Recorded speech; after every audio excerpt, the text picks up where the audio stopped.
இந்த run time பொறுத்தவரைக்கும் உங்களுக்கு அதுல ஏதாவது ஜட்ஜ்மெண்ட் இருக்கா சார்? ஏன்னா இப்போ இந்த வருடம் ரிலீஸ் ஆன நெறைய திரைப்படங்கள் ரிலீஸ்க்கு அப்புறமா ஒரு 1/2 அன் ஹவரோ, 20 நிமிஷமோ, 1/4 மணி நேரமோ ட்ரிம் செய்யப்பட்டிருக்கு. இதுல ஏதாவது உங்களுக்கு வந்து உடன்பாடு ஏதாவது இருக்கா? இல்ல உங்களுக்கு கரெக்ட்டா வந்து ஒரு ஒரு டார்கெட் செட் பண்ணி அத நோக்கிய ஒரு பயணமா இல்ல, இருக்குமா? இல்ல. அது பொதுவா பார்க்க போனா, ஒரு சில படங்கள் அந்த மாரி ஒரு 3 ஹவர்ல ஓடுன படங்கள் வந்து புஷ்பா ஓடியிருக்குது, இருக்கு. லகான் ஓடியிருக்குது. அனிமல் அந்த மாரி. நான் அந்த மாரி ஓடுறது ஒரு சில படங்கள். அதாவது ப ம எதா ஒண்ணு இந்த ஒண்ணு பொறுக்க முடியும். ஆனா பப்ளிக்கா இப்போ வந்து ஓடிடி வந்தது தொட்டு, அந்த ரன்னிங் டைம் பார்க்குறாங்க. 2 1/2 மணி நேரம் தாண்டிட்டாலுமே, ஐயோ!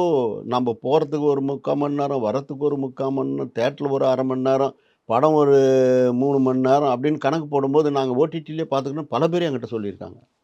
உதாரணத்துக்கு எங்க இல்லத்திலேயே வந்து, "இல்ல அங்கிள் நான் வந்து ஓடிடியே பார்த்துறேன். 3 ஹவர்ஸ்லாம் முடியாது." இப்படி சொல்லி புறக்கணித்த படங்கள்லாம் இருக்கு.